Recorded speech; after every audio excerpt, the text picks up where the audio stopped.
everyone, welcome back to another video. I'm doing something pretty different today. As someone who's studying composition and as someone who primarily listens to a lot of video game and movie music, it's pretty hard to find sheet music of that sort of thing just readily out and about on the internet for me to use. I'm the type of person who really prefers to have like a hands-on score to look at. I like being able to write down my thoughts and different notes as I'm looking at the score. So if that sounds anything like you, I'm just hoping to share some tips today that I've developed over the past few years, doing some transcription in my spare time of music that I actually enjoy listening to. I don't have the greatest ears, and even if you don't have super developed hearing, of course if you do, things will come faster and easier, but even if you don't, it's great incentive to start practicing that stuff. And this process that I've developed is, I think, fairly easy to follow, and it's helped me get through a lot of transcription myself. So yeah, let's get started. To start, I'm just going to list the 4 steps of this process that I take in order to transcribe my favorite OSTs. Step 1 of the process is to actually select a piece of music that you want to study. I promise it's a bit more nuanced than that. I'll go more into depth later. Step 2 is to focus on rhythm. I think rhythm is probably the most overlooked element, and it's, in my opinion, the most important thing that you have to tackle in transcription. Number 3 is to focus on melody and bass. The outer voices of the mix doesn't have to be the outer voice specifically, but stuff that's most obvious. Step 4 is to focus on the harmony. Everything else that's going on in the music that might be harder to pick out on its own. So step 1 is to actually go ahead and select a piece of music that you'd like to go and analyze. That might go without saying, it's probably pretty obvious, but more so than the actual piece itself, what's more important is to actually just select a smaller portion of the piece, or maybe a section of the piece that you want to go and analyze. A lot of the time, even if it's like just a 1 or 2 minute piece, analyzing the whole thing can be kind of daunting and more effort than it's worth, honestly. If you select a smaller section, you'll get more information out of it because your study is more focused. I kind of glossed over this in the beginning, but you really do want to pick a piece of music that you would enjoy listening to and that you would enjoy studying.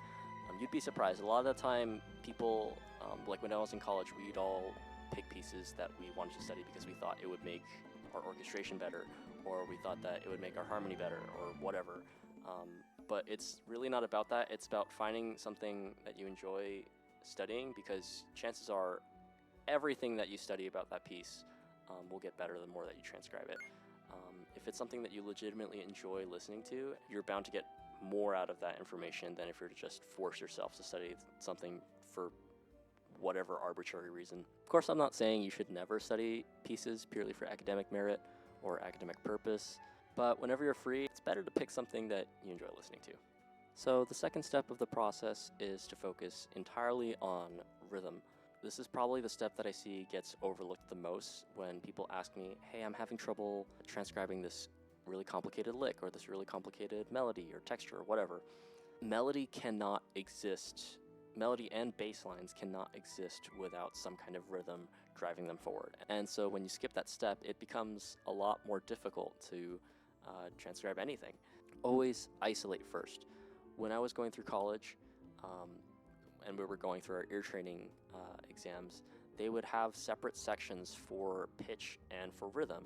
Melody is pitch and rhythm together. A lot of the time you might only end up focusing on pitch, but if you do these things separately, it becomes a lot easier to transcribe everything else that'll come forward. So, for example, if you focus on rhythm first, what's a famous melody? Da da da da da da da da da da da da da da da da da da.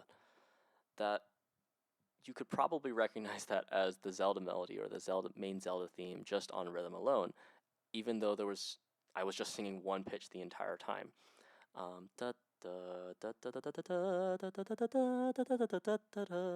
the pitches are, whatever the notes are. I'll probably auto-tune that in post. My point is, once you have a rhythmic foundation in your transcription laid out, all you have to do next is to just assign pitches to each place or each time in the measure or in the piece.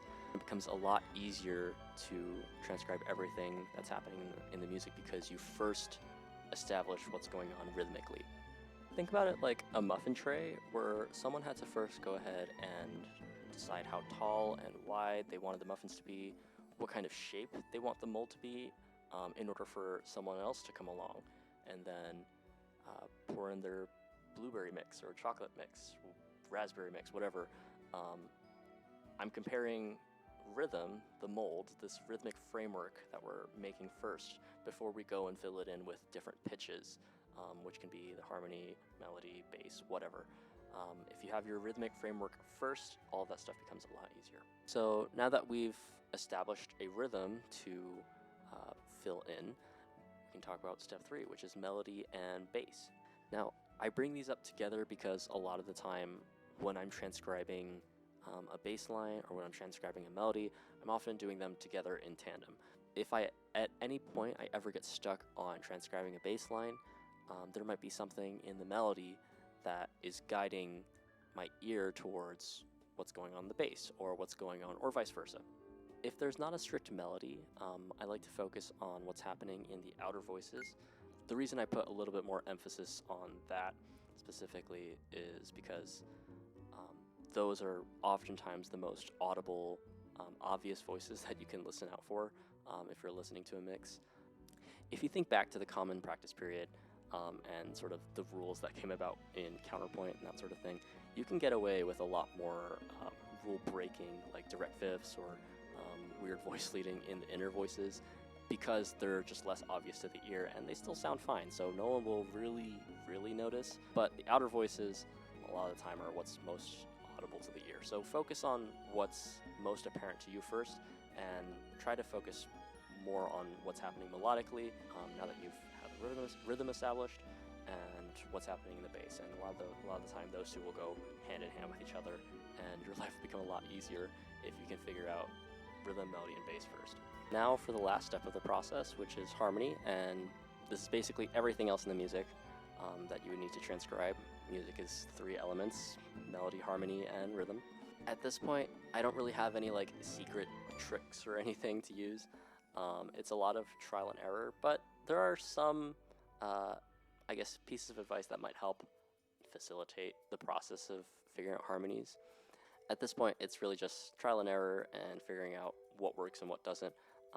Hopefully, all of the work that you've done now on melody and bass will come in handy, because those limit your options onto what the harmony could possibly be. Every step of this process, it's important that you do this process in order, because every step builds upon the last. You can't have melody and bass without rhythm, and while you can have harmony without melody or bass, it's not dependent on that. Figuring out what harmonies work is a lot easier based off maybe one line that you've already analyzed, being the melody, and what it's implying about the harmony. Say I have a G in the bass and a D in the melody at one specific moment, and I need to figure out what's happening in the middle. There's a lot of things that could happen with just those 2 notes. If we have a sus2 or a sus4 or a major or minor chord or some other weird color that's going on. What if there's an E flat in the middle, creating like a E flat major 7 type of chord, right? Now that we've established what the melody and bass are at specific moments in the music, we've basically left ourselves some hints as to what the harmony could possibly be, and it can only be so many things. Another tip is to focus, again, on what's obvious. A lot of the time, in order to keep things interesting, it's not just going to be stock major, minor, diminished, augmented chords, whatever, the basic chords that you learn about, but there might a lot of the time be different extensions or color chords, and the more you do this, the more you practice listening to them, the more familiar you'll become with what kinds of feelings they create. I remember there was a piece in Granger, I think it was Molly on the Shore or the Gum Sucker Suite, I don't know, some Granger piece, and he settled on a minor chord, which I knew was a minor chord, but there was some like weird color note that was happening in the French horns, and it was like blasting out. Like everything else was stock D minor, and then French horns were blasting out like a natural 6. And so that sort of color note is just an easy way to nab like specific information about what's going on harmonically.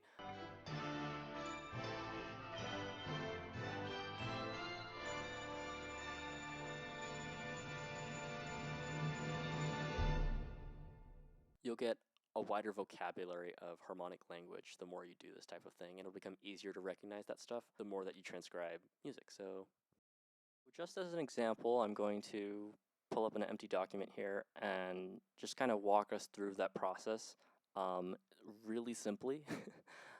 Everyone knows the Legend of Zelda theme, and it's pretty easy to transcribe. I probably just know the notes by heart anyways, but I can show you what my process kind of looks like here. So first, I've selected the piece. First, I'm just going to look at the Legend of Zelda, the main theme, and I'm just going to analyze the first 4 bars of the melody.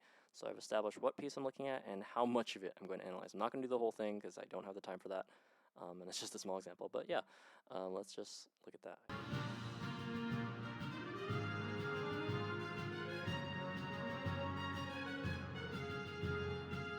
Okay, so that's the first 4 bars of the Legend of Zelda theme. Everyone knows it. Now I'm going to go back and just focus on figuring out what the rhythm for that section looks like. So let's look at it.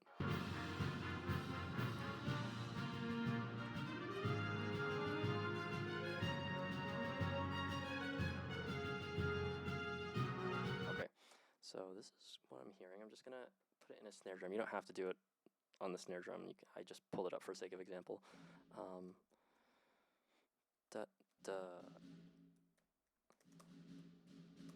da, da, da, da, da, da. Okay, now I want to go back and listen if it's a 8th note, like the end of 3, or like a of 3.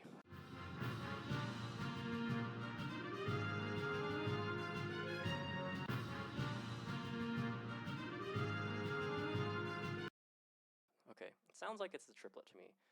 It sounds pretty more consistent with everything going on here. So this is what I'll do.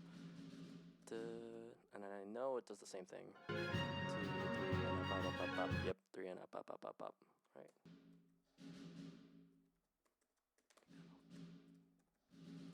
Okay, and then I think this one is a. I think this one's a. The last one's a 16th.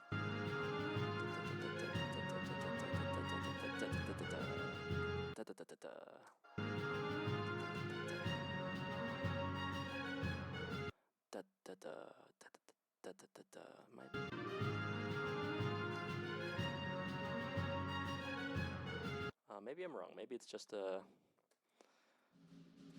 triplet. Okay, that's 4 or 5, whatever. But yeah, okay. So I've laid out what the rhythm is, and now I don't have to worry about stressing or remembering. I don't have any other brain power to expend while figuring out what the pitches are. So now let's go ahead and listen to the pitches. In fact, what I'll do right now is I'll just set the rest values to what I need them to be. So I just have the framework to worry about. There we go. I could probably just copy paste that. Yep. Yep. Okay, so I got my rhythmic framework laid out. Actually, I probably don't even need to do the snare drum. You could just put in rests like this. But yeah, let's look at the piano. Horrible singing voice. Okay, so we gotta figure out what note that is. Just start with C. That's probably B flat.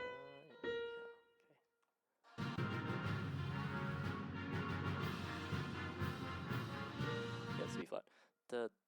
And I probably know what the melody is. I didn't set the key beforehand.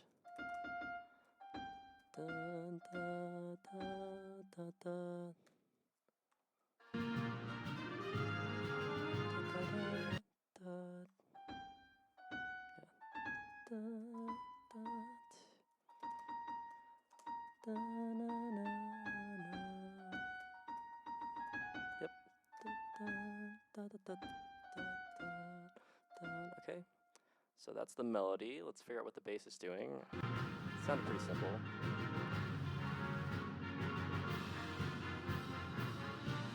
Probably 1 chord.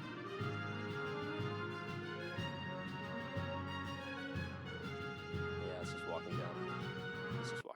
So, it's just half notes. Dun, dun, dun, dun, dun. Was it an F at the bottom?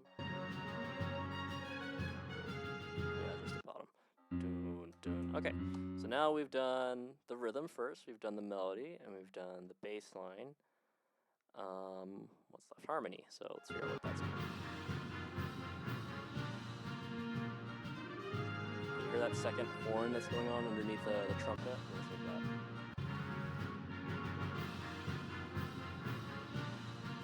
Wum bum. Wum. Wum. Yep. Okay. Dun. Dun, dun, dun, dun. Yeah, that's A flat. Okay. Notice how I'm not doing this yet. I'm going to the moment. I'm figuring out what key moment first.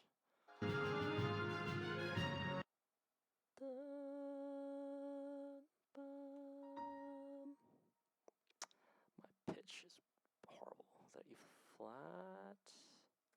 Okay, so I'm wrong. But we have the G flat and the B here. So it might be a D flat. Yeah, it's a D flat. Yeah, so you see how I knew it could only be a couple of things based off what I already know about the bass and the melody, so.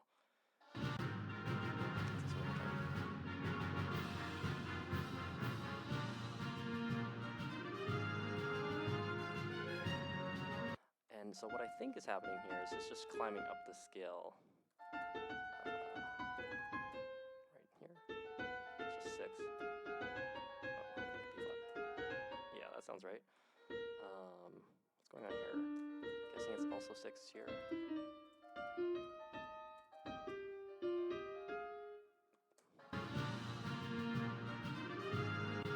I can't tell if it's a G flat or not. I think it is. I think it is.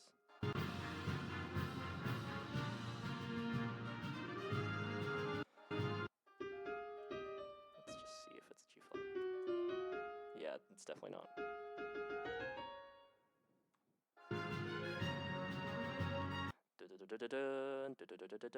Okay, there's a second voice going on there, so I'm just gonna temporarily. Oh, that's not what I want. Temporarily do that. Here, let's focus on what we had going up here first.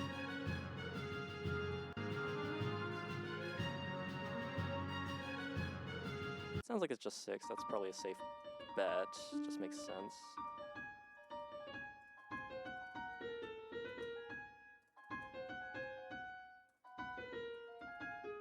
Yeah, and that's consistent with the F chord going on there. Okay. Yeah, that sounds right. Okay, let's figure out what that other horn is doing.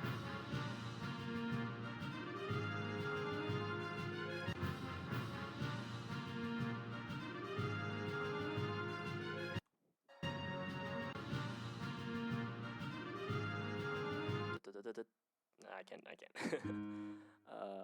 think it's just echoing, right? So I think it's just around.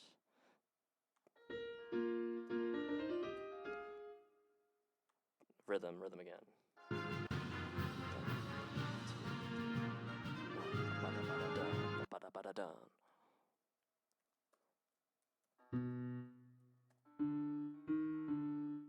What note is it? Gone further.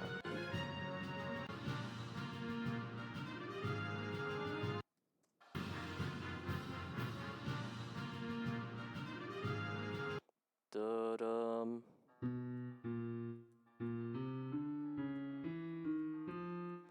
Well, that's interesting, if that's what's going on. I mean, this is probably an octave lower. Let me just do that. That would make more sense. And I just want to make sure I'm right. Yeah. I don't know if these are an octave higher. I think they might be.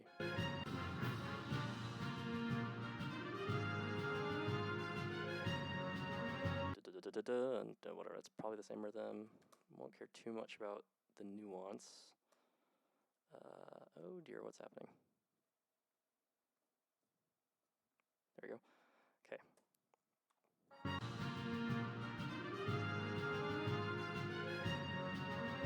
Done. What is done? There we go. That's probably annoying some of you.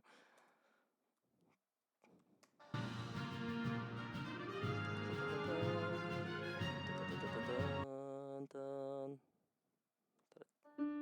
Yep, D flat. I've heard it elsewhere in the piece. And it's probably just a fifth, right?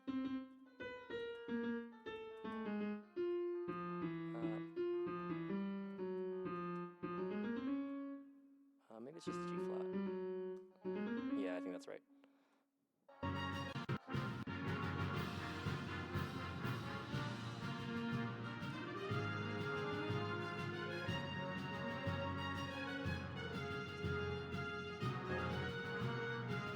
Let's see.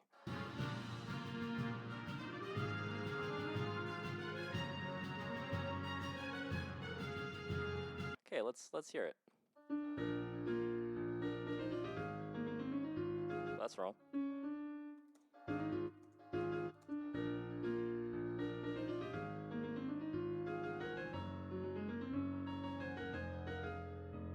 Yeah. So let's just double check real quick. We got all that.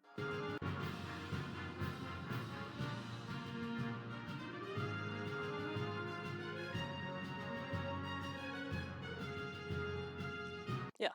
So that seems pretty good. I think we got most of the things. There might be a color tone in this measure that I'm missing, but we stripped it down to its essentials basically. So feel pretty good about that.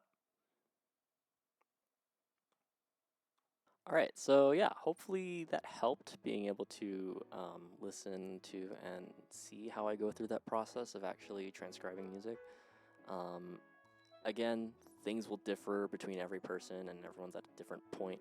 But if you're just starting out, hopefully this video sheds some light on what that process might look like. Yes, it's a lot of trial and error, and yes, I would usually be at a piano to actually listen and double check quicker than I would be able to just on my own without one. But yeah, it's pretty simple, I think, and it can get you pretty far with more complicated pieces. It might take longer, obviously, but the process itself, I think, is very simple and should help you guys out. So yeah, get to transcribing some of your favorite music and enjoy studying. So yeah, thanks for watching. I don't know when I'll do another video like this, but yeah, who knows? We'll see in the future what more educational content I can upload. So thank you. See you guys.